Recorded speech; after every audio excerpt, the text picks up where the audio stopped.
Tonight, Little Rico, our own government waging a war, a campaign of terror on your cousins, your ancestors, wolves. First, our government rescues these American icons from extinction over 35 years ago. Now, critics say the U.S. government has completely changed course and is engineering the wholesale slaughter of wolves in a slew of states. Since the gray wolf was removed from the endangered species list in several states 3 years ago, Predator Defense estimates about 3,000 wolves have been slaughtered in 6 states. Some say it's higher. There are only about 5,000 gray wolves left in the lower 48. The wolf killing spree happening in Idaho, Montana, Wyoming, Minnesota, Wisconsin, and there's a battle in Michigan.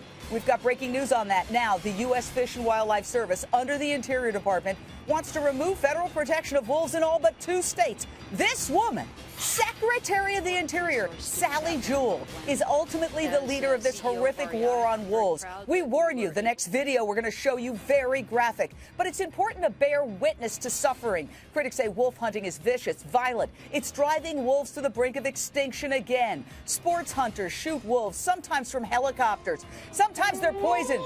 These poor wolves and even household pets get caught in traps and suffer long, painful deaths. Straight out to Wayne Pacelle, president of the Humane Society of the United States. Wayne, you have breaking news about our government via the Interior Department's war on wolves.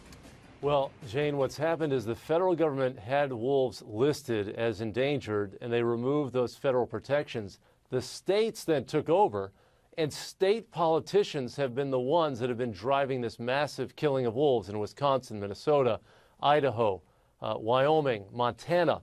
The one bright spot, but it's still a big fight, is that it appears we've blocked the wolf hunting season in Michigan for this fall. But very importantly, there are 2 ballot measures on the slate in November. So when people are voting for governor and U.S. senator and other offices, they'll also be voting to kill wolves or protect wolves in the future. So we're really urging people to get behind our measure. We've got a coalition called KeepWolvesProtected.com.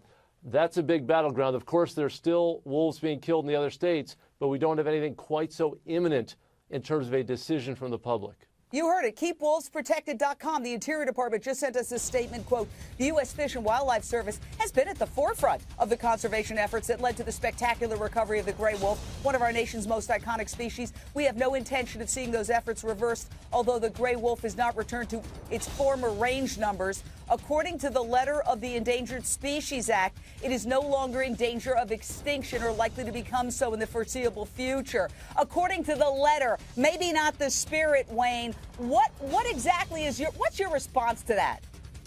Well, you know, we have a lawsuit against the Interior Department over the delisting of the wolves in the Great Lakes region in Minnesota, Wisconsin, and Michigan.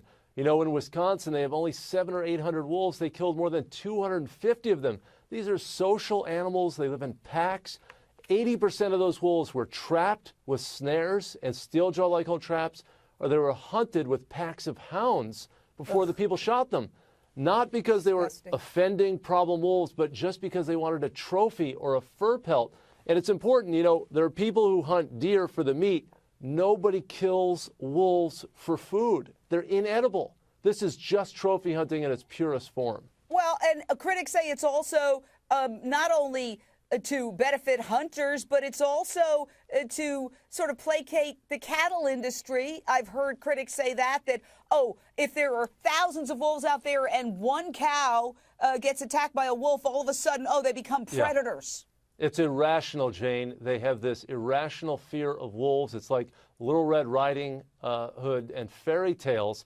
The Michigan Live, which is a consortium of Michigan newspapers, said that more than half of all the incidents reported in Michigan were on one farm where the farmer was baiting the wolves with deer parts and cow parts, and then he's crying crocodile tears that the wolves are bothering him when he was baiting them onto his farm. So the whole thing are trumped up charges against wolves.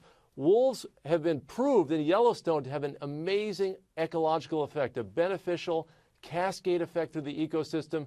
No reason to kill them for their heads. The states and federal government already allow selective control of wolves causing a problem. This is trophy hunting of unoffending wolves. Quickly, what should people do, people who care about wolves?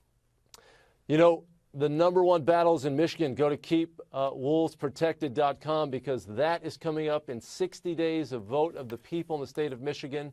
You know, write to your federal lawmakers, write to Sally Jewell, the Interior Secretary, and say that this needless killing by the states in the Northern Rockies and the Great Lakes must stop. All right. We have a bunch of websites there, but keepwolvesprotected.com. You can also go to my Facebook page, and we will give you all the information. These poor creatures can't speak for themselves. They're ancestors of the dogs we all love. Look at them. I can't tell the difference between that and a dog. They are essentially cousins. Sally Jewell, I have no words. I have no words. I pray that you will find it in your heart to show compassion to our wolves and other species that you have control over.